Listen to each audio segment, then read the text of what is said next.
ఎంత మధురమైనది యెహోవా నామము. కూడి వచ్చిన మీ అందరికీ ప్రభు రక్షకుడైన యేసుక్రీస్తు వారి నామంలో వందనాలు తెలియజేస్తూ ఉన్నాం. విమల గారి యొక్క జ్ఞాపకార్థ కూడికలో మనమందరం కూడా హాజరై ఉన్నాం.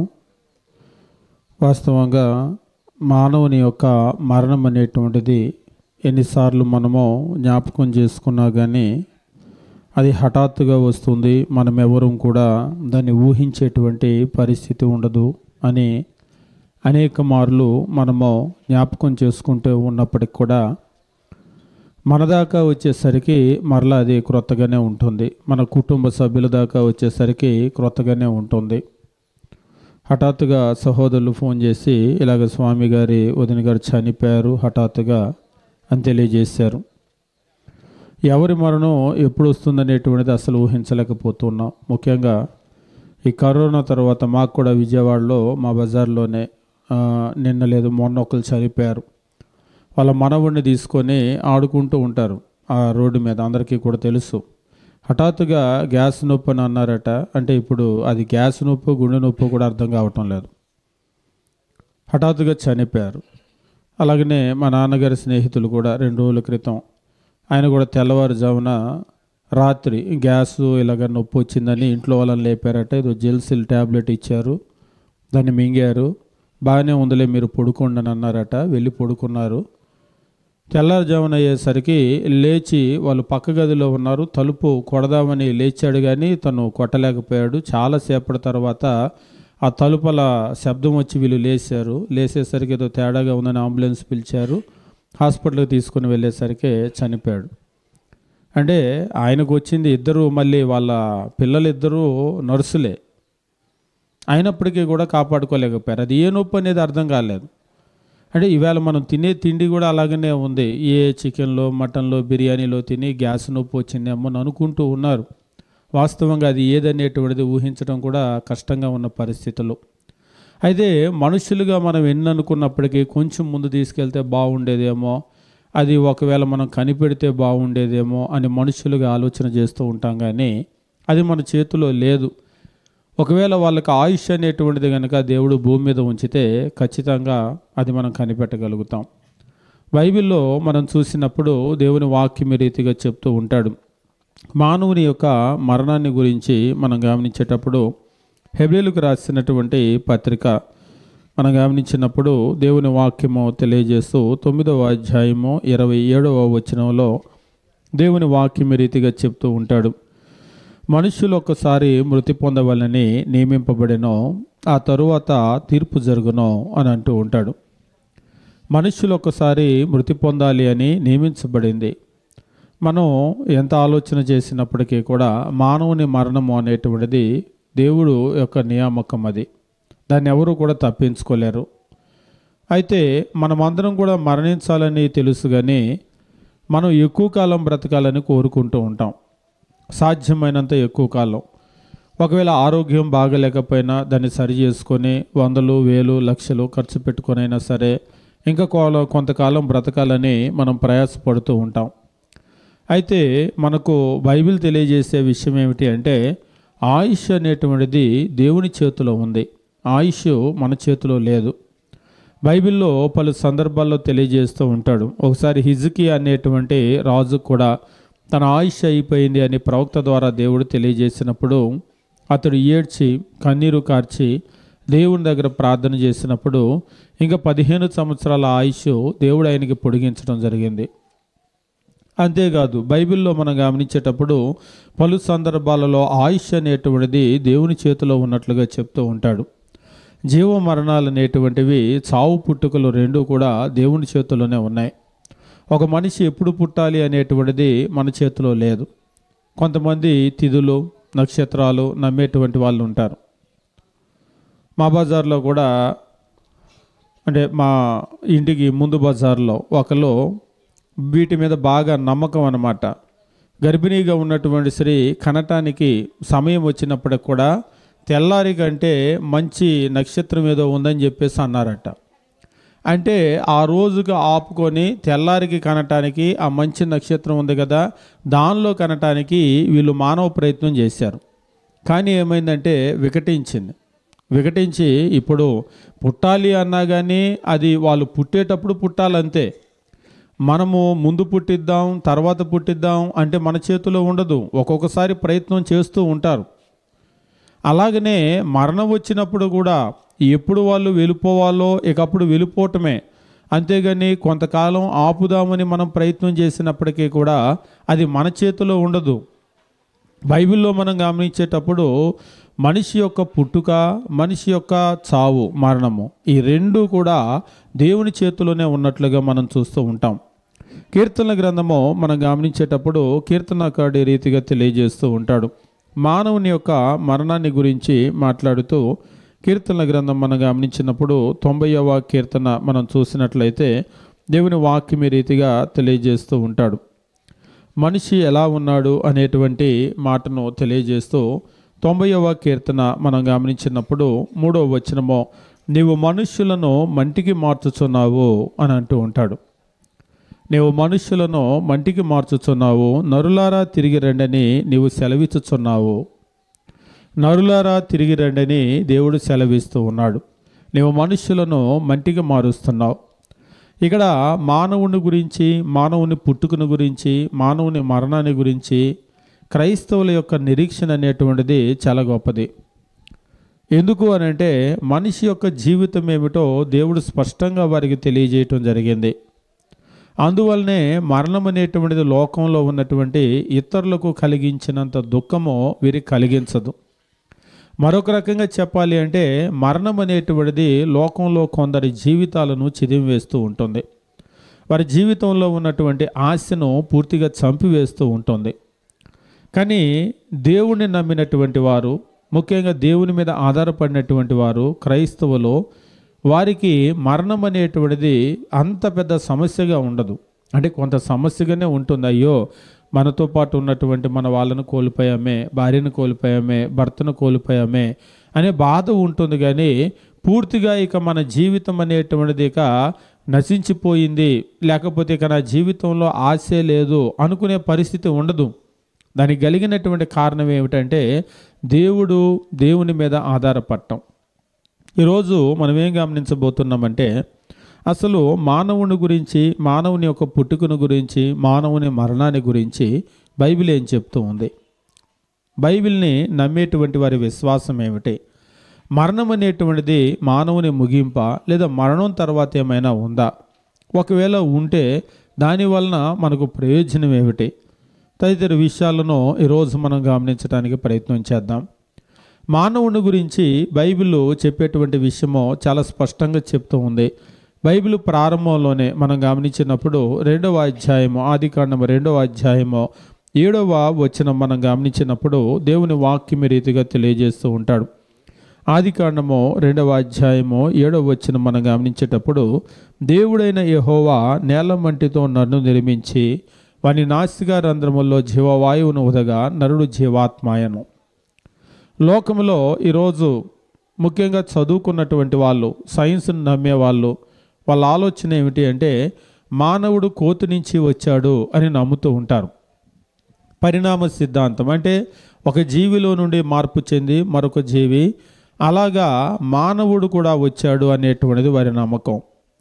కానీ బైబిల్ స్పష్టంగా తెలియజేసే విషయం ఏమిటి అంటే మానవుడు అలా పరిణామ క్రమంలో నుండి రాలేదు, యాదృచ్ఛికంగా రాలేదు. మానవుడు పూర్తిగా దేవుని వల్లే సృజించబడ్డాడు. బైబిల్ చెప్తూ ఉంది, దేవుడైన యెహోవా నేల మంటితో నన్ను నిర్మించి, అంటే నరుణ్ణి నిర్మించినటువంటిది దేవుడే. పూర్తిగా 100% మానవుడు దేవుని వల్ల సృజించబడ్డాడు. అంతేకాదు ఎలా చేశాడు అనేటువంటి విషయాన్ని కూడా తెలియజేస్తూ నేల మంటితో నన్ను నిర్మించి అని అంటూ ఉంటాడు. కాబట్టి మానవుని యొక్క నిర్మాణం ఎలా జరిగింది అనేటువంటి విషయాన్ని కూడా చెప్తూ ఉన్నాడు. ఒకటి, మంటి నుంచి దేవుడు చేసినటువంటి ఈ శరీరాన్ని గురించి మాట్లాడుతూ ఉన్నాడు. అయితే మంటి నుంచి శరీరాన్ని చేశాడు, కానీ అతనిలో జీవం అనేటువంటిది లేదు, ప్రాణము లేదు. అప్పుడు దేవుడు ఏం చేశాడంటే వాని నాసికా రంధ్రముల్లో జీవవాయువును ఊదాడు. అప్పుడు నరుడు జీవించే ఆత్మ అయ్యాడు. అంటే మానవుడు మట్టి నుంచి తీసినటువంటి ఒక భాగమో, మనం చెప్పాలంటే భౌతికమైన ఈ శరీరమో, రక్తమాంసములు కలిగిన శరీరమో, రెండు దేవుడిచ్చినటువంటి ఆత్మ. ఈ రెండింటి కలయికే మానవుడు. మంటితో శరీరాన్ని చేసినప్పటికీ కూడా అతనిలో ప్రాణము, ఆత్మ అనేటువంటిది లేదు. అది దేవుడు ఇచ్చాడు. ఎప్పుడైతే దేవుడు ఇచ్చాడో, ఆ ఆత్మను దేవుడు ఇచ్చాడో, మనిషి జీవించటం మొదలుపెట్టాడు. కాబట్టి మానవుని యొక్క ప్రారంభాన్ని మనం గమనించినప్పుడు మానవుణ్ణి దేవుడే చేశాడు. మంటి నుంచి తన శరీరాన్ని చేశాడు. ఆత్మను లేదా ప్రాణాన్ని దేవుడిచ్చాడు. ఈరోజు ప్రతి మనిషి కూడా వారి శరీరము మంటి నుంచి వచ్చేటటువంటి శరీరమే. అంతేకాదు వారిలో ఉన్నటువంటి ప్రాణము లేదా ఆత్మ అది దేవుడిచ్చినటువంటిది. ఒకవేళ వారి ఆలోచనలు ఎలాగైనా ఉండొచ్చు. అంటే ఈ లోకంలో మనం చూసినప్పుడు విభిన్నమైనటువంటి మతాలు, విభిన్నమైనటువంటి దేవుళ్ళని నమ్మటం, మానవుని ఆవిర్భావాన్ని గురించి కూడా విభిన్నమైనటువంటి నమ్మకాలు ఉన్నాయి. అయితే బైబిల్ చెప్పేటువంటి విషయం ఏమిటంటే మానవుణ్ణి దేవుడే చేశాడు. చేయటం మాత్రమే కాదు, మానవునికి మంటి నుంచి తీసినటువంటి శరీరమో, ఈ రక్తమాంసములు కలిగినటువంటి శరీరాన్ని ఇచ్చాడు. అంతేకాదు ఈ రక్తమాంసములు కలిగినటువంటి శరీరములో ప్రాణాన్ని దేవుడిచ్చాడు, ఆత్మను దేవుడిచ్చాడు. అయితే మానవుడు ఎంతసేపటికి కూడా బయట కనబడేటువంటి శరీరాన్ని గురించి ఆలోచన చేస్తూ ఉంటాడు. నేను నేను నేను అంటే అద్దంలో చూసుకునేటప్పుడు కూడా ఈ శరీరమే నేనేమో అని అనుకుంటూ ఉంటాం.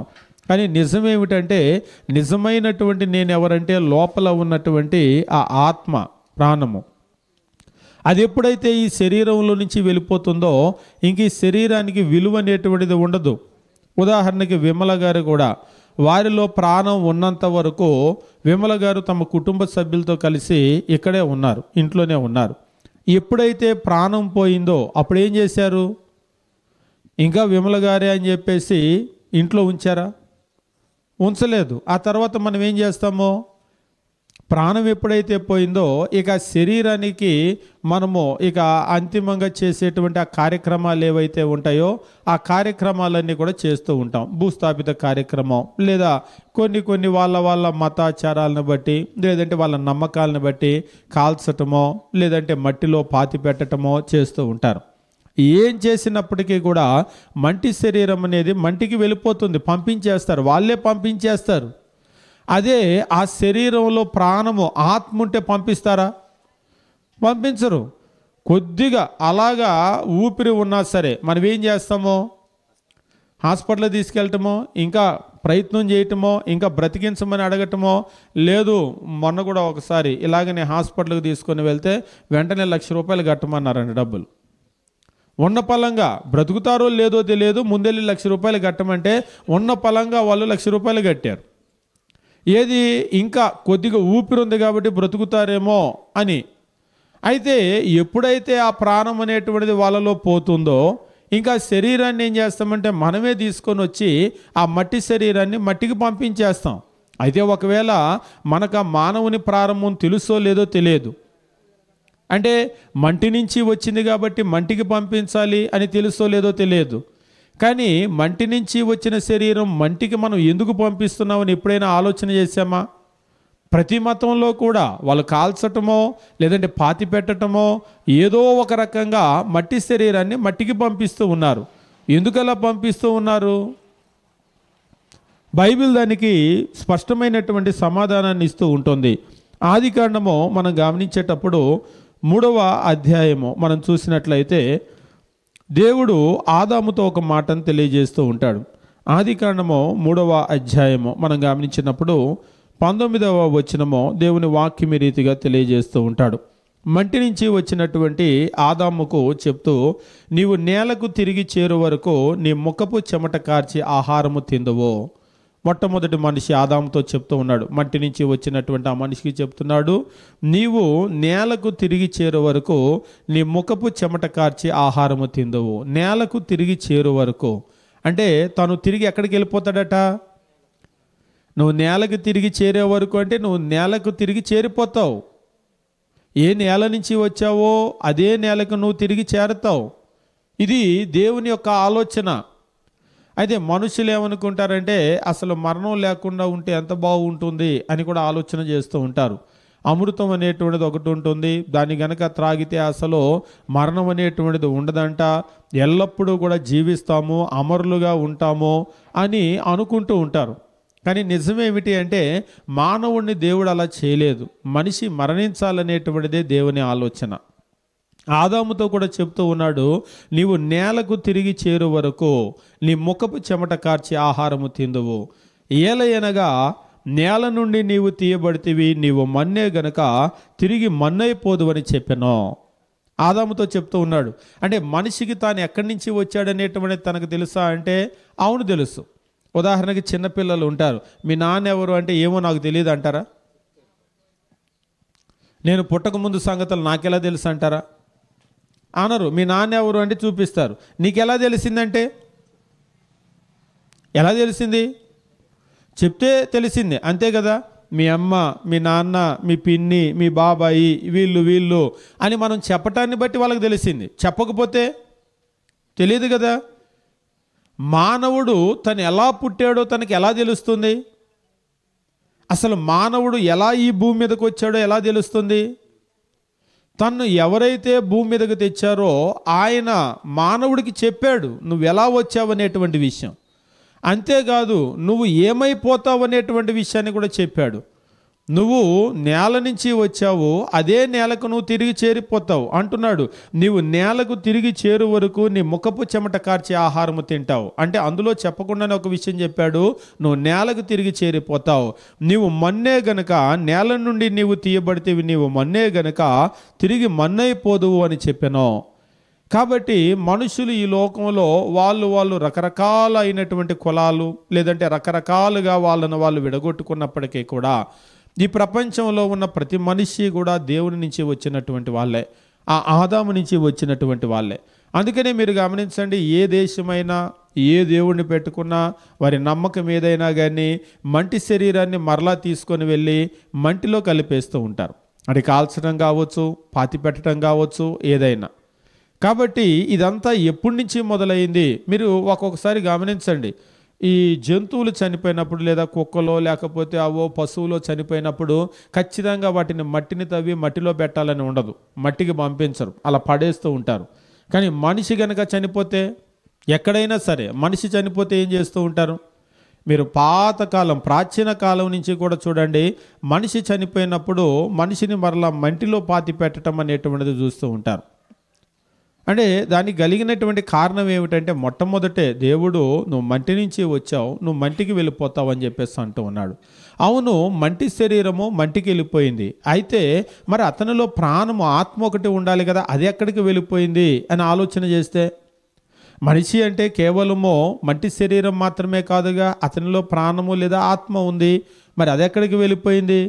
మనం పాతి పెట్టింది కేవలం శరీరాన్నే కానీ ప్రాణాన్ని పాతి పెట్టలేదుగా. అసలు పాతి పెట్టడం కూడా ఎప్పుడు పాతి పెట్టాం? ప్రాణము పోయిన తర్వాత పాతి పెట్టాం. ప్రాణము పోయింది అంటే ఎక్కడికి పోతుంది? ఆత్మ ఎక్కడికి వెళ్ళిపోతుంది? బైబిల్ దానికి స్పష్టమైనటువంటి సమాధానాన్ని చెప్తూ ఉంది. ప్రసంగి గ్రంథము మనం గమనించేటప్పుడు బైబిల్లో 12వ అధ్యాయము మనం గమనించేటప్పుడు దేవుని వాక్యం ఈ రీతిగా తెలియజేస్తూ ఉంటాడు.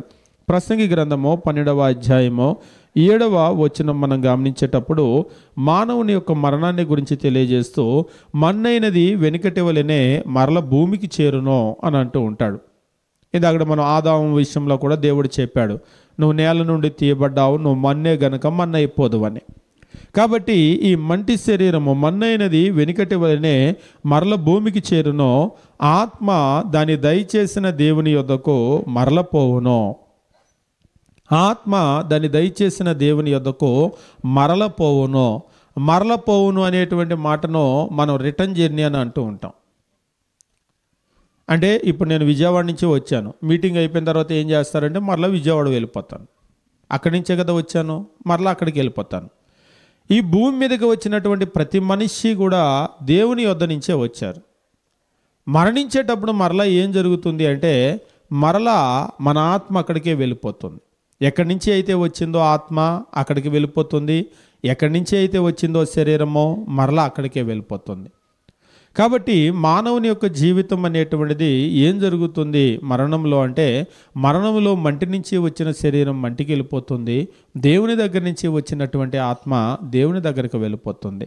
అయితే ఇక్కడ మనం గమనించవలసిన విషయం ఏమిటంటే, లోకానికి ఈ విషయం అనేటువంటిది తెలియదు. ఇంకా చెప్పాలి అంటే, మరణము తరువాత మనిషికి జీవితం ఉంది అని ఈ లోకంలో చాలామందికి తెలియదు. అంటే వాళ్ళు ఏమనుకుంటారంటే, ఇక మరణము అంటే చచ్చిపోవటం అంటే అంతా అయిపోయిందేమో, ఇంకేమీ లేదేమో అని వాళ్ళు అనుకుంటూ ఉంటారు. అందుకనే బ్రతికినంతకాలం తిను తాగు సంతోషంగా ఉండు, చనిపోయిన తర్వాత ఇంకేముంది అని చెప్పేసి వాళ్ళు అనుకుంటూ ఉంటారు. కానీ బైబిల్ చెప్పేటువంటి విషయం ఏమిటి అంటే, ప్రార్థనకు వెళ్ళే వాళ్ళు క్రైస్తవుల యొక్క నిరీక్షణ ఏమిటి అంటే, మరణం అనేటువంటిది మానవుని జీవితానికి ముగింపు కాదు. ఈ భూమి మీద ఉన్న జీవితానికి మాత్రమే ముగింపు, మనిషికి ముగింపు కాదది. మానవుని ఆత్మ దేవుని దగ్గర నుంచి వచ్చింది. మరణములో శరీరం మంటిలో కలిసిపోతుంది, కానీ ఆత్మ దేవుని దగ్గరికి వెళ్ళిపోతుంది. అసలు ప్రశ్న ఇక్కడే ఉంది. మరి దేవుని దగ్గరకు ఆత్మ వెళ్ళిపోతుంది అంటే, ఆ వెళ్ళిపోయేటువంటి ఆత్మకు, వెళ్ళిన ఆత్మకు ఏం జరుగుతుందో మనకు తెలుసా అని అడుగుతూ ఉంటారు కొందరు.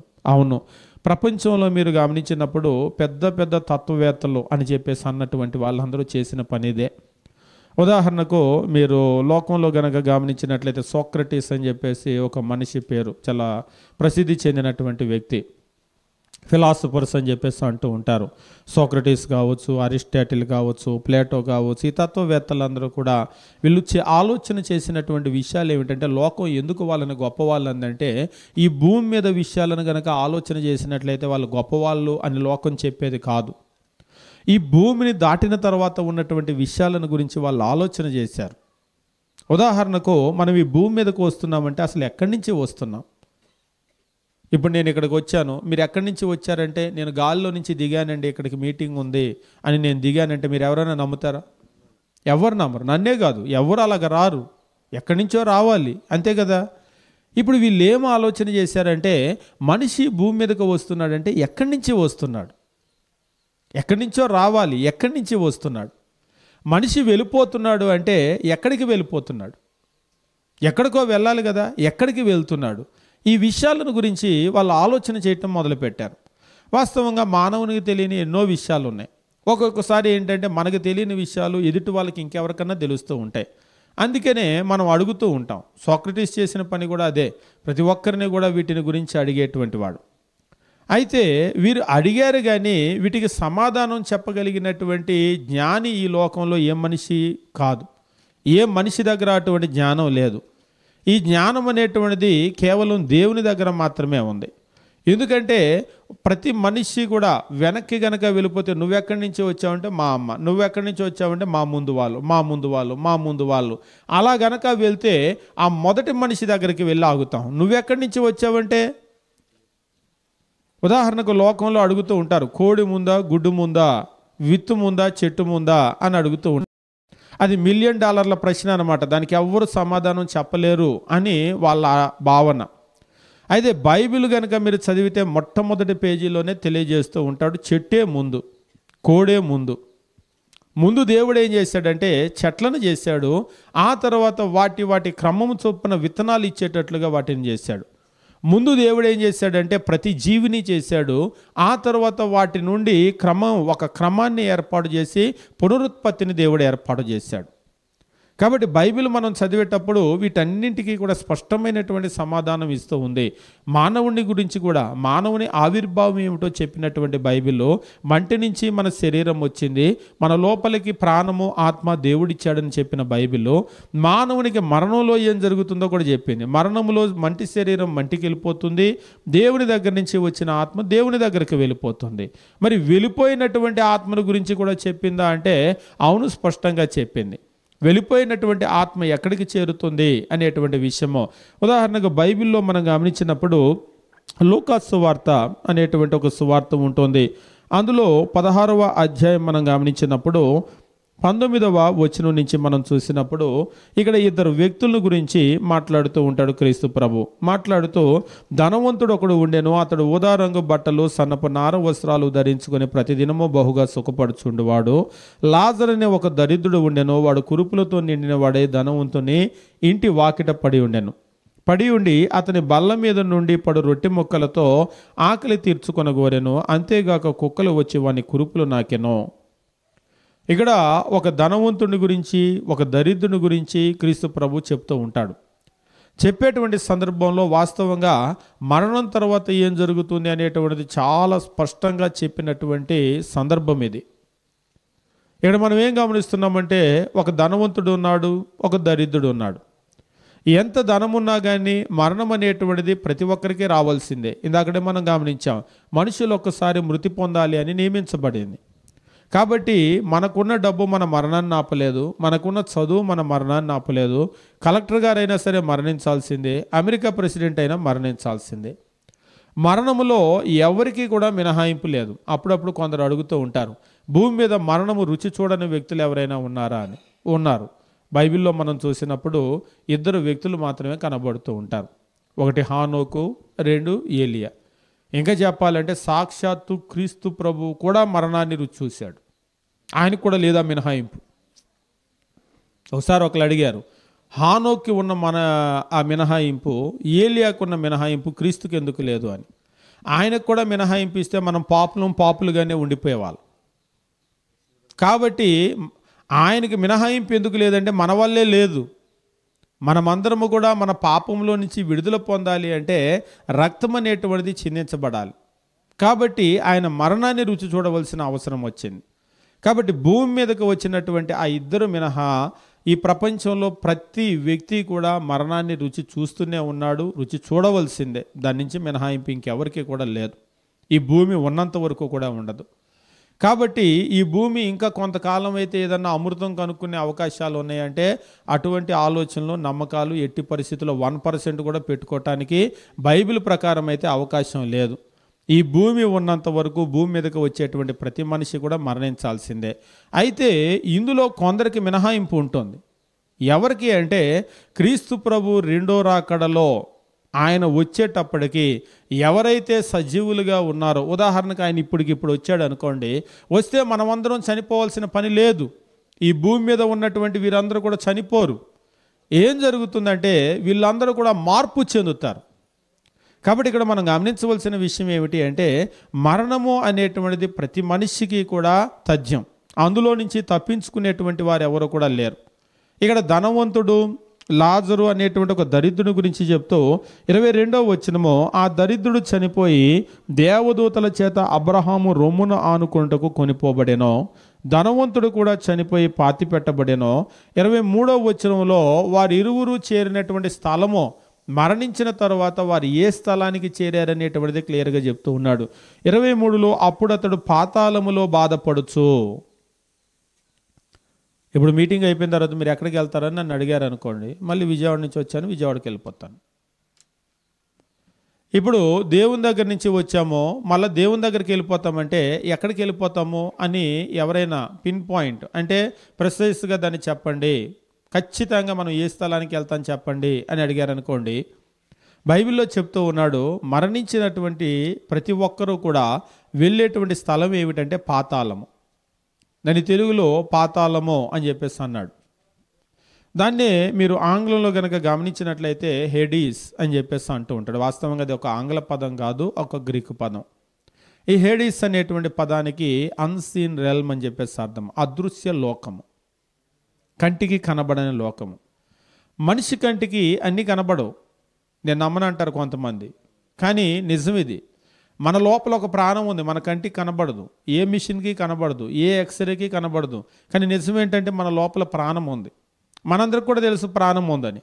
ప్రాణం పోయింది అని మనం మాట్లాడతాం. పోయిందంటే నువ్వు ఎప్పుడైనా చూసావా అంటే, ఇప్పుడు దాకా ప్రాణం ఉండబట్టే కదిలారు, మాట్లాడారు.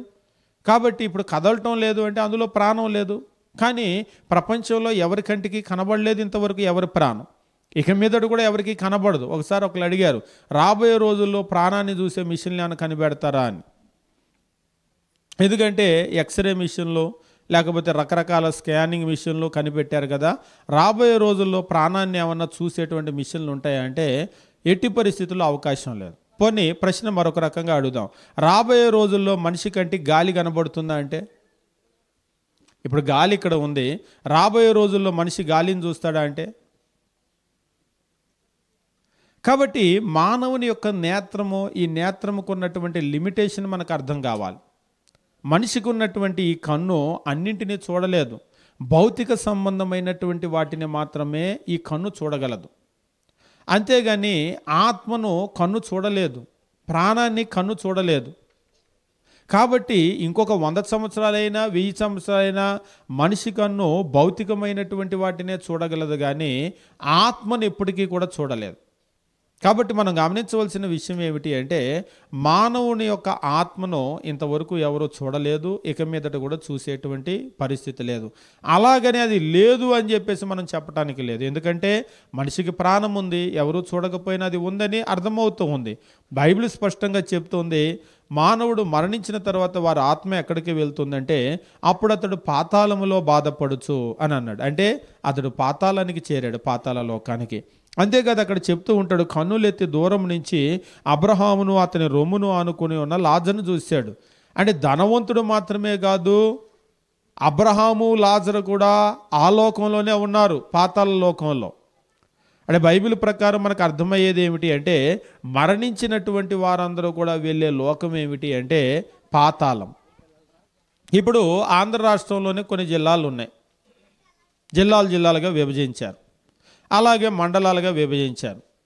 ఇప్పుడు ఈ పాతాళము అనేటువంటి స్థలాన్ని కనుక మనం చూసినట్లయితే, ఈ కంటికి కనబడినటువంటి లోకము, ఇందులో 2 వేరు స్థలాలు ఉన్నట్లుగా మనకు అర్థమవుతూ ఉంటుంది.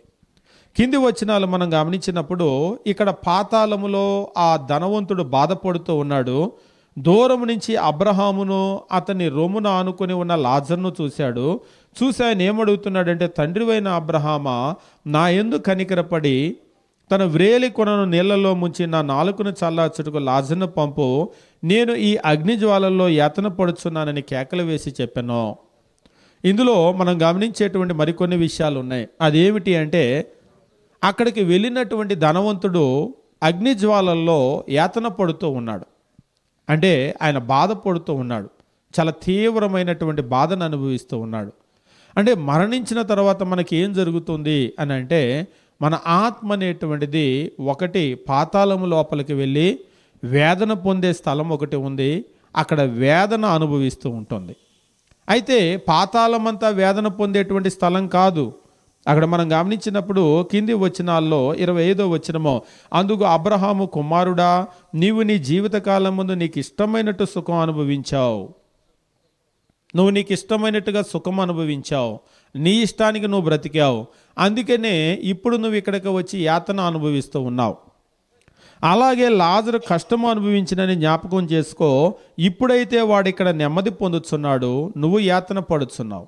అంటే పాతాళములో వేదన పొందేటువంటి స్థలం ఒకటి ఉంది, పాతాళములో నెమ్మది పొందే, విశ్రాంతి పొందేటువంటి స్థలం ఒకటి ఉంది.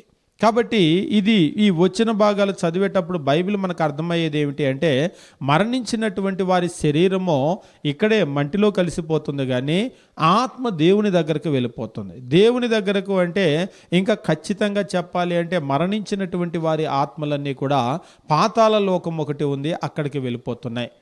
అంటే అందరి ఆత్మలు ఒకే స్థలానికి వెళ్తాయంటే లేదు, అక్కడ 2 వేరు స్థలాలు ఉన్నాయి.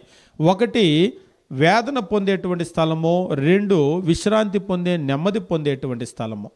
అదే ప్రశ్న ఏమిటి అంటే, ఇటు వాళ్ళు అటు, అటు వాళ్ళు ఇటు, మరి మారటానికి ఏమైనా అవకాశం ఉంటుందా అని చెప్పేసి అంటే, భూమి మీద ఒక్కోసారి మీరు గమనించండి, పేదరికంలోంచి ధనవంతులుగా అవుతారు, ధనవంతుల్లోంచి పేదరికంలోకి వస్తూ ఉంటారు. అంటే భూమి మీద మనం కనుక చూసినట్లయితే మార్పులు చేర్పులు జరుగుతూనే ఉంటాయి. జీవితంలో కూడా అప్ అండ్ డౌన్స్ ఎప్పుడు కూడా మనం చూస్తూనే ఉంటాం. ఒకవేళ అక్కడికి వెళ్ళిన తర్వాత కూడా ఇటు వాళ్ళు అటు, అటు వాళ్ళు ఇటు మారేదానికి ఏమన్నా అవకాశం ఉందా అని చెప్పేసి అంటే, అటు వాళ్ళు ఇటు కానీ, ఇటు వాళ్ళు అటు కానీ రావటానికి అవకాశమే లేదు. అక్కడ ఆయన అడిగాడు, అయ్యా చాలా వేదన పడుతున్నాను, కొంచెం లాజరును పంపించు అని చెప్పేసి అంటే 26వ వచనంలో అంటున్నాడు, అంతేకాక ఇక్కడ నుండి మీ యొద్దకు దాటగోరు వారు దాటి పోజాలకుండునట్లునో, అక్కడి వారు మా యొద్దకు దాటి రాజాలకుండునట్లునో మాకును మీకును మధ్య మహా అగాధం ఉంచబడి ఉన్నదని చెప్పాను. అబ్రహాం చెప్తున్నాడు అలా ఆ ధనవంతుడితోటి, ఇక్కడి నుంచి లాజరుని పంపించమని అడుగుతున్నావు, ఇక్కడ వాళ్ళు అక్కడికి వెళ్ళటానికి, అక్కడ వాళ్ళు ఇక్కడికి రావటానికి వీలు పడదు. ఎందుకు వీలు పడదు అంటే మీకు మాకు మధ్యలో మహా అగాధం ఉంది అని చెప్పేసి అంటూ ఉన్నాడు. కాబట్టి పాతాళం అనేటువంటి ఆ లోకంలో వేదన పొందే ఒక స్థలం ఉంది, నెమ్మది పొందే విశ్రాంతి పొందే ఒక స్థలం ఉంది. ఈ రెండు స్థలాల మధ్యలో ఒక మహా అగాధం ఉంది. కావున అక్కడికి వెళ్ళిన వాళ్ళు అంటే వేదన పొందే స్థలంలోకి వెళ్తే వేదన పొందే స్థలంలోనే ఉండాలి, మారటానికి అవకాశం లేదు. విశ్రాంతి పొందే స్థలంలోకి వెళ్తే విశ్రాంతి పొందే స్థలంలోనే ఉంటారు, మారటానికి అవకాశం లేదు. అయితే ఎంతకాలం వాళ్ళు అక్కడ ఉంటారు? మనకు తర్వాత వచ్చే ప్రశ్న ఏమిటి అంటే, సరే వాళ్ళు అక్కడికి వెళ్ళారు, ఎంతకాలం ఉంటారు, ఎందుకు వెళ్ళారు అని కనుక ఆలోచన చేసినట్లయితే దానికి అబ్రహాము చెప్పాడు ధనవంతుడితో, నువ్వు నీ జీవిత కాలం ముందు నీకు ఇష్టమైనట్టుగా సుఖాన్ని అనుభవించావు. అంటే ఎవరిష్టానికి వాళ్ళు గనక బ్రతికారు అనుకోండి, మనం దేవుడిని గురించి ఆలోచన చేయకుండా నా జీవితం ఏమిటి అనేటువంటి దేవుని చిత్తాన్ని ఆలోచన చేయకుండా మన ఇష్టానికి గనక మనం బ్రతికినట్లయితే మనము ఆ వేదన పొందే స్థలానికి వెళ్తూ ఉంటాం. ఈరోజు మనుషుల్ని చూడండి, అసలు నేను ఎందుకు వచ్చాను, ఈ భూమి మీద నా జీవితం ఏంటి, నన్ను ఎవరు పంపించారు, ఎందుకొరకు పంపించారు అనేది ఆలోచన చేయకపోతే, ఇప్పుడు నేను ఇక్కడికి వచ్చాను, మీరు వచ్చిన దానికి ఏమన్నా ఒక ఉద్దేశం ఉందా అని ఎవరన్నా అడిగారు అనుకోండి, ఖచ్చితంగా ఉంది. ఇక్కడ ఒక మీటింగ్ జరుగుతుంది, ఆ మీటింగ్లో హాజరయ్యి దేవుని వాక్యం చెప్పి వెళ్దామని వచ్చాను, అంతే కదా. వచ్చిన తర్వాత ఈ పని చేయకుండా వెళ్ళిపోతే ఖచ్చితంగా మన ప్రతి జీవితంలో ప్రతి ఘట్టంలోనూ కూడా ఒక ఉద్దేశంతో మనం బ్రతుకుతూ ఉంటాం, చేస్తూ ఉంటాం. ఉదయాన్నే లేచిన తర్వాత మనము ఖచ్చితంగా ఒక ఉద్దేశంతోనే ప్రతిదాన్ని కూడా చేస్తూ ఉంటాం. ఉద్దేశం లేకుండా మనం ఏది కూడా చేయం. మరి ఒక గంట పని లేదంటే ఒక రోజు పని ప్రతిదానికి కూడా ఒక ఉద్దేశం ఉంటే మరి మన జీవితానికి ఏమీ ఉద్దేశం ఉండదా? దేవుడు ఎందుకొరకు పంపించాడు అనేటువంటి దాన్ని ఆలోచన చేయకపోతే, రోజు మనం గమనించినప్పుడు లోకంలో ప్రతి ఒక్కరూ కూడా భూమి మీదకి వచ్చి నేనేదో చదువుకున్నానా, ఒక ఉద్యోగం చేశానా, ఒక వ్యాపారం చేశానా, ఒక ఇల్లు కట్టుకున్నానా, లేదైతే పెళ్ళి అయిందా, పిల్లల్ని కన్నామా, పిల్లల్ని పెంచామా, మరలా వాళ్ళకి పెళ్ళిళ్ళు చేశామా, నా బాధ్యత అయిపోయింది అని అనుకుంటూ ఉన్నారు. అసలు ఈ భూమి మీదకి మనం ఎందుకు వచ్చామో, ఈ భూమి మీద నుంచి మనం ఎందుకు వెళ్తున్నామో, మనల్ని పంపినటువంటి ఒక ఆయన ఉన్నాడు కదా దేవుడు, ఎందుకొరకు పంపించాడు? ఎప్పుడైనా వీటిని గురించి మనం ఆలోచన చేస్తూ ఉంటామా? మనం గమనించేటప్పుడు ధనవంతుడు చాలా ఆస్తి సంపాదించాడు. ఎక్కడా కూడా ధనం ఊరికినే రాదు. ఎక్కడైనా ఊరికినే వస్తుందా? డబ్బు చెట్లకు కాయదు కదా. డబ్బు ఎవరికి ఊరికినే రాదు, ధనం ఎవరికి ఊరికినే రాదు, కష్టపడితేనే వస్తుంది. అంటే శారీరక కష్టమే కాదు. మీరు గమనించినట్లయితే కొంతమంది ఒకసారి ఒక ఆయన అన్నాడు, వాళ్ళకి వ్యాపారాలు చేసే వాళ్ళందరికీ ఏసీలో కూర్చుంటేనే వస్తుంది కదా అని. అంటే కష్టం అనేది రెండు రకాలుగా ఉంటుంది. ఒకటి శారీరక కష్టము, రెండోది మన ఆలోచన మానసికంగా కష్టము. మీరు బిజినెస్లో కూర్చునేటువంటి వాళ్ళకంటే శరీరానికి పని ఉండదేమో, కానీ వాళ్ళు ఏదో కంప్యూటర్ల మీద పని చేస్తూ ఉంటారు. ఒకవేళ శరీరానికి పని ఉండదేమో, కానీ వాళ్ళ ఆలోచనతో పని చేస్తూ ఉంటారు. కాబట్టి మనము ఏ రకంగా పని చేసినా కానీ, ఏ రకంగా కష్టం చేసినా కానీ కష్టం వల్లే వస్తుంది. కష్టం లేకుండా ధనం ఎక్కడ కూడా రాదు. ఉదాహరణకి ధనవంతుడు ఉన్నాడు, పొలం పండింది అంటే కూడా పొలం ఎవరో ఒకరితో చేయించాలిగా, ఎవరో ఒకరి చేత చేయించాలిగా. అంటే చేసింది వాళ్ళుగా అంటారు. మరి అడ్మినిస్ట్రేషన్ ఎవరిది? పనికి పురమాయించాలిగా. మీరు వెళ్ళండి, మీరు నాట్లేయండి, లేకపోతే ఆ తర్వాత మీరు వాటికి నీళ్లు పెట్టండి, ఆ తర్వాత అది పెరిగింది అనుకోండి మీరు కోత కొయ్యండి, ఇదంతా చేయాలి కదా. కాబట్టి ఈ భూమి మీద ధనం అనేటువంటిది ఖచ్చితంగా కష్టపడితేనే వస్తుంది. కాకపోతే ఈ ధనవంతుడు చాలా కష్టపడి ధనాన్ని సంపాదించాడు, కానీ తన జీవిత ఉద్దేశం ఏమిటి అనేటువంటిది గమనించలేదు. లాజరు అనేటువంటి దరిద్రుడు భూమి మీద ధనాన్ని సంపాదించలేదు. అంటే ఈ ధనం మీద ఆయన ఆలోచన మనస్సు పెట్టలేదు, కానీ నేను ఎక్కడి నుంచి వచ్చాను, నా జీవితం ఏమిటి, నేను ఎక్కడికి వెళ్తానో వీటి మీద ఆయన ఆలోచన పెట్టినట్లుగా మనకు అర్థమవుతూ ఉంది. కాబట్టి ఈ మధ్యాహ్న కాల సమయంలో మనం గమనించవలసినటువంటి విషయం ఏమిటి అంటే, మానవుని యొక్క జీవితం అనేటువంటిది ప్రతి మనిషి కూడా ఈ భూమి మీదకు దేవుని వల్లనే పంపబడ్డాడు. పంపబడినటువంటి మనమందరము కూడా మరణించాలి, మనుషులు ఒక్కసారి మృతి పొందాలి అని నియమించబడింది. కాబట్టి మరణంలో ఏం జరుగుతుందంటే మంటి శరీరం మంటికి వెళ్ళిపోతుంది, ఆత్మ దాన్ని దయచేసిన దేవుని యొద్దకు వెళ్ళిపోతుంది. దేవుని దగ్గరకు వెళ్ళిపోతుంది అంటే పాతాళం అనేటువంటి ఒక లోకం ఉంది, కంటికి కనబడిన అదృశ్య లోకము. అక్కడికి ఈ ఆత్మలన్నీ కూడా వెళ్ళిపోతూ ఉన్నాయి. అందులో రెండు వేరు స్థలాలు ఉన్నాయి. మన జీవితము మనం ఎలా జీవించాము అనేటువంటి దాని చొప్పున మనము విశ్రాంతి పొందే స్థలానికి లేదా వేదన పొందే స్థలానికి మనం వెళ్ళవలసినటువంటి అవసరం ఉంటుంది. అయితే ఇక్కడ అడిగే ప్రశ్న ఏంటంటే, కొందరు ఎంతకాలం ఉంటారు అక్కడికి వెళ్ళి? మంచి ప్రశ్న. ఈ భూమి మీదకి వచ్చిన మనం ఎంతకాలం ఉంటామంటే ఒక సమాధానం ఉంది. మరి అక్కడికి వెళ్ళినటువంటి వాళ్ళు ఎంతకాలం ఉంటారు అని అడిగితే, మీరు గమనించినట్లయితే ఈ పాతాళము అనేటువంటి ఈ లోకము ఒక తాత్కాలికమైనటువంటి ప్రదేశం, అదొక పర్మనెంట్ ప్లేస్ కాదు. ఎంతవరకు ఆ లోకము అంటే మనం గమనించేటప్పుడు దెస్సలోనికి రాసినటువంటి మొదటి పత్రిక 4వ అధ్యాయం 13వ వచనములో దేవుని వాక్యం ఈ రీతిగా తెలియజేస్తూ ఉంటాడు. బైబిల్లో దెస్సలోనికి రాసినటువంటి మొదటి పత్రిక 4వ అధ్యాయం 13వ వచనములో అపోస్తులైన పౌలు చెప్తూ, సహోదరులారా, నిరీక్షణ లేని ఇతరుల వల్లే మీరు దుఃఖపడకుండా నిమిత్తమో నిద్రించుచున్న వారిని గురించి మీకు తెలియకుండా మాకు ఇష్టం లేదు. బైబిల్ మీరు చూసినప్పుడు మరణించారు అనకుండా నిద్రించారు అంటుంది. కారణం ఏమిటి అంటే, వాళ్ళు మరలా లేస్తారు. ఏంటి, చనిపోయినటువంటి వాళ్ళు మరలా లేస్తారంటే అవును, ఖచ్చితంగా లేస్తారు. దాని గురించి తర్వాత మనం మాట్లాడదాం. అయితే మనం ఏం గమనిస్తూ ఉన్నామంటే 14వ వచనము, యేసు మృతి పొంది తిరిగి లేచినని మనము నమ్మిన యెడల అదే ప్రకారము యేసునందు నిద్రించిన వారిని దేవుడు ఆయనతో కూడా వెంటబెట్టుకుని వచ్చును. ఆ నిద్రించినటువంటి వారిని అంటే ఎవరైతే మనం మరణించామో అన్నారో ఆ ఆత్మలన్నీ కూడా మృతుల లోకానికి, పాతాళ లోకానికి వెళ్ళిపోయినాయి కదా, ఆ ఆత్మలను ఆయన వెంటబెట్టుకొని వస్తాడు అని చెప్పేసి అంటున్నాడు. కాబట్టి అక్కడికి వెళ్ళిపోయిన ఆత్మలు ఎంతకాలం ఉంటాయి అంటే, క్రీస్తు ప్రభు యొక్క రెండో రాకడ వరకు ఆ ఆత్మలన్నీ కూడా అక్కడే ఉంటాయి. క్రీస్తు రెండో రాకడలో ఏం జరుగుతుంది అంటే, క్రీస్తు రెండవ రాకడలో ఆకాశము, భూమి, పంచభూతాలు ఇవన్నీ కూడా లయమైపోతాయి. నేడున్నటువంటి ఈ భూమి శాశ్వతమైనటువంటిది కాదు. కొందరు ఏమనుకుంటున్నారంటే, భూమి ఎప్పటికీ ఇలాగే ఉంటుందేమో అని అనుకుంటున్నారు. భూమి ఎప్పటికీ ఇలాగ ఉండదు. ఈ భూమికి, ఆకాశానికి, పంచభూతాలన్నింటికీ కూడా ఒక ముగింపు ఉంది. దేవుడే వాటిని ప్రారంభించాడు, దేవుడే వాటిని ముగిస్తాడు. కాబట్టి ఇవన్నీ ఎప్పుడు గతించిపోతాయి, ఎప్పుడు ముగించబడతాయి అంటే, క్రీస్తు రెండోసారి మరలా రాబోతూ ఉన్నాడు. ఆయన వచ్చినప్పుడు ఈ ఆకాశము, భూమి, పంచభూతాలు ఇవన్నీ కూడా లయమైపోతాయి. ఆయన వచ్చేటప్పుడు ఏం జరుగుతుంది అంటే, ఆ మృతుల లోకంలో ఉన్నటువంటి ఆత్మలను కూడా తీసుకొని వస్తూ ఉన్నాడు. ఇప్పటి వరకు ఎందరైతే చనిపోయారో, ఎందరైతే సమాధి చేయబడ్డారో, ఈ మట్టిలో కలిసిపోయారో, క్రీస్తు రెండో రాకడలో జరిగే మరి ఒక కార్యం ఏమిటి అంటే, యోహాను సువార్త 5వ అధ్యాయము 28-29 వచనాలు మనం గమనించినప్పుడు దేవుని వాక్యం ఈ రీతిగా చెప్తూ ఉంటాడు. యోహాను సువార్త 5వ అధ్యాయము 28-29 వచనాలు. దీనికి ఆశ్చర్యపడకుడి, ఒక కాలం వచ్చుచున్నది, ఆ కాలమున సమాధుల్లో ఉన్న వారందరూ ఆయన శబ్దం విని మేలు చేసిన వారు జీవ పునరుత్థానమునకునో, కీడు చేసిన వారు తీర్పు పునరుత్థానమునకునో బయటికి వచ్చెదరు అని అంటూ ఉన్నాడు.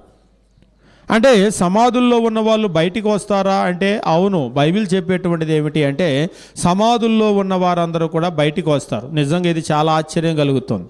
అందుకే నేను ముందే ఆయన చెప్పాడు, దీనికి ఆశ్చర్యపడొద్దు. ఓసారి ఒకరు అడిగారు, ఎలా జరుగుతుంది, ఎలా లేస్తారు అని. ఎలా జరుగుతుంది, ఎలా లేస్తారు అంటే, అసలు ఈ భూమి మీద మట్టి నుంచి మనిషిని ఎవరు చేశారు, ఎలా చేశారు? దేవుడు, దేవుని శక్తి. దేవుడు, దేవుని శక్తి మట్టిని మనిషిగా చేస్తే, దేవుడు, దేవుని శక్తి ఆ మట్టి బొమ్మకు ప్రాణాన్ని, ఆత్మను గనక ఇస్తే, ఆ మట్టిలో కలిసినటువంటి శరీరాన్ని కూడా దేవుడు, దేవుని శక్తి లేపుతుంది. కాబట్టి ఏమీ లేని దానిలో నుంచి ఒక మానవుని చేసిన దేవునికి మట్టిలో కలిసినటువంటి ఆ మానవుని లేపటం సాధ్యమైన విషయం కాదు. కాబట్టి దేవుని శక్తి కనుక మనకు అర్థమైతే అది మనకు అంత కష్టమైంది అనిపించదు. కాబట్టి ఈ మట్టిలో కలిసిపోయినటువంటి వారందరినీ కూడా ఆయన లేపబోతూ ఉన్నాడు. అయితే ఇక్కడ అడిగే ఒక ప్రశ్న ఉంది, మట్టిలో శరీరమే కదా కలిసింది, ఆత్మ వెళ్ళిపోయిందని అన్నారు కదా, మరి శరీరం ఎలా లేస్తుంది? ఇది మనకు అర్థం కావాలి అంటే ఖచ్చితంగా ఒక విషయం అనేటువంటిది తెలియాలి. కొరింథీయులకు రాసినటువంటి మొదటి పత్రిక 15వ అధ్యాయం మనం గమనించినప్పుడు ఇక్కడ మృతుల పునరుత్థానాన్ని గురించి అపోస్తులైనటువంటి పౌలు మాట్లాడుతూ ఉంటాడు. మాట్లాడుతూ కొరింథీయులకు రాసినటువంటి మొదటి పత్రిక 15వ అధ్యాయం మనం గమనించినప్పుడు క్రీస్తు ప్రభు యొక్క రెండవ రాకడలో ఏం జరుగుతుంది అనేటువంటి కొన్ని విషయాలను ఇక్కడ చెప్తూ ఉంటాడు. చెప్తూ ఇక్కడ ఏమని అంటూ ఉంటాడంటే 15వ అధ్యాయము మనం గమనించినట్లయితే 51వ వచనం నుంచి మనం చూసినప్పుడు, ఇదిగో మీకు ఒక మర్మము తెలుపుచున్నాను అని అంటూ ఉంటాడు. మర్మము అంటే రహస్యం. రహస్యం అంటేనే అందరికీ తెలిసిందా లేకపోతే తెలియందా? తెలియదు. దాచబడి ఉన్నటువంటి దాన్ని రహస్యము, మర్మము అని అంటాం. ఇదిగో మీకు ఒక మర్మం తెలుపుచున్నాను అని అన్నాడు. దాచబడినటువంటి ఒక విషయము ఏమిటది? 52వ వచనంలో ఇక్కడ చెప్తూ ఉన్నాడు, ఒక మర్మము తెలుపుచున్నాను, మనమందరము నిద్రించము కానీ నిమిషములో ఒక రెప్పపాటున కడబూరం రోగగానే మనమందరము మార్పు పొందుదము. బూరం రోగును అప్పుడు మృతులు అక్షయులుగా లేపబడుదురు, మనం మార్పు పొందుదము. అప్పుడు మృతులు అక్షయులుగా లేపబడుదురు, మనం మార్పు పొందుదము. ఇక్కడ బాగా గమనించండి ఒక విషయము.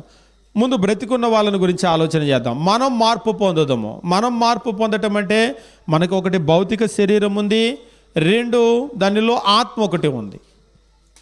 క్రీస్తు ప్రభు కూడా ఆయన సమాధి చేయబడిన తర్వాత 3వ రోజు తిరిగి లేచాడు. 3వ రోజు తిరిగి లేచినప్పుడు ఆయన శరీరము సమాధిలోనే ఉందా? అది కూడా ఖాళీ అయిపోయిందా?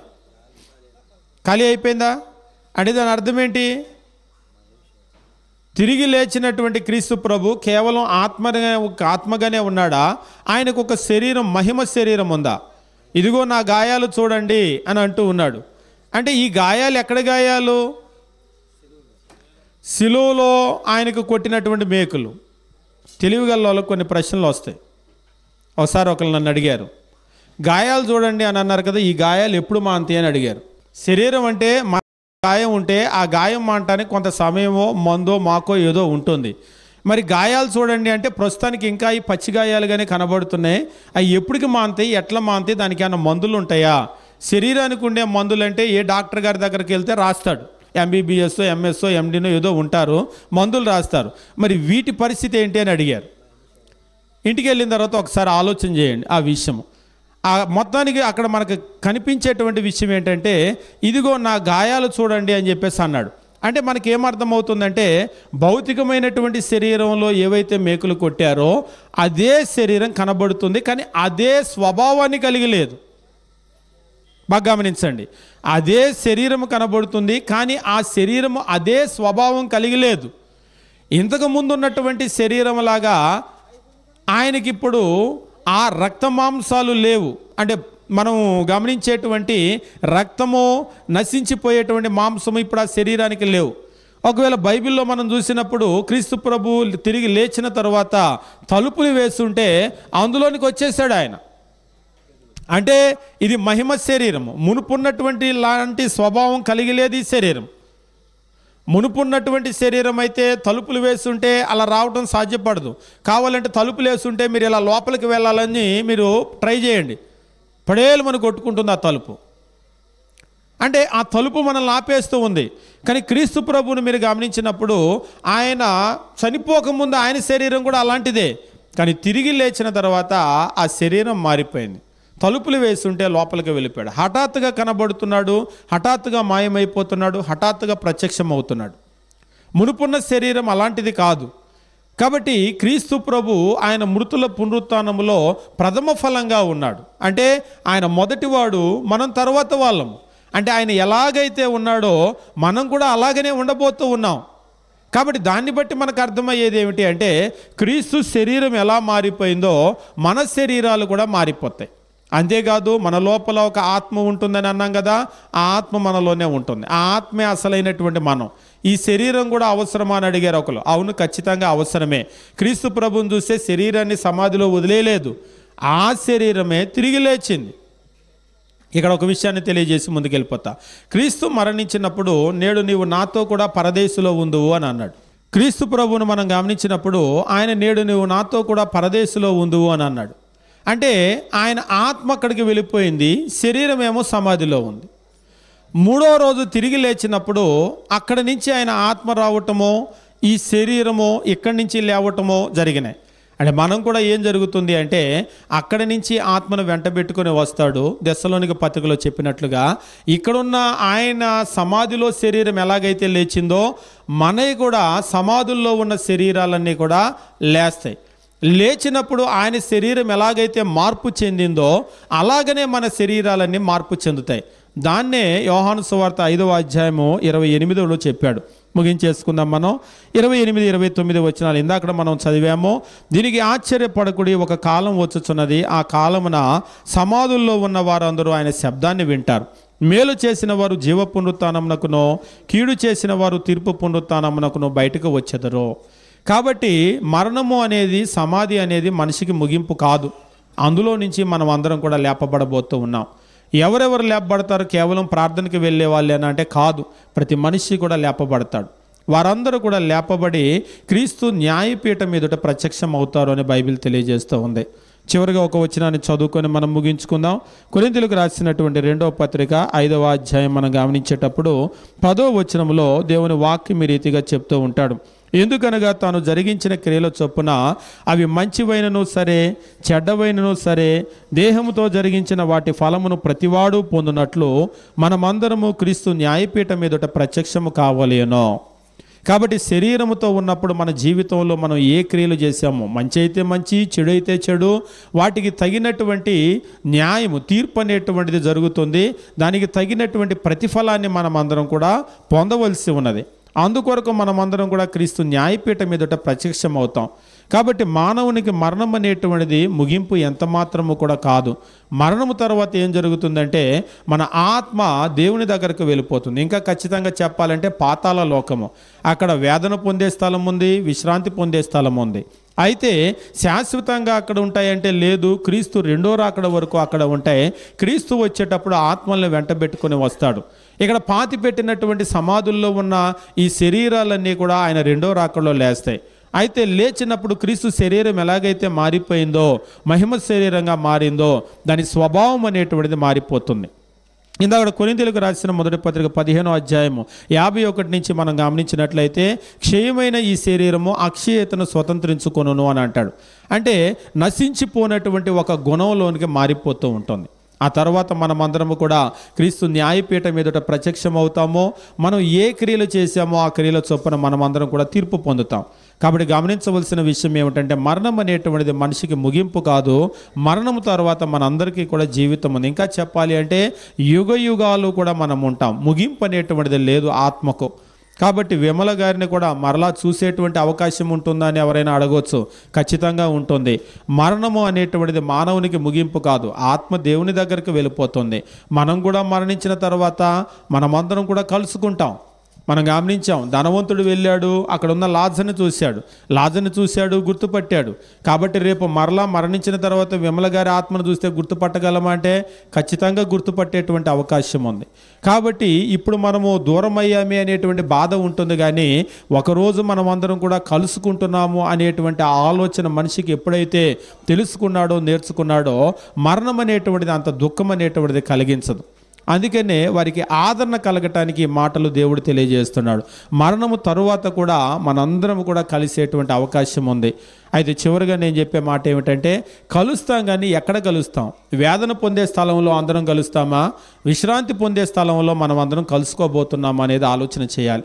మనమందరం కూడా రక్షణ పొందినట్లయితే, దేవుడు చెప్పిన దేవుని మాట ప్రకారం జీవించినట్లయితే అందరం కూడా విశ్రాంతి పొందే స్థలానికి వెళ్తాం, అక్కడ కలుసుకుంటాం.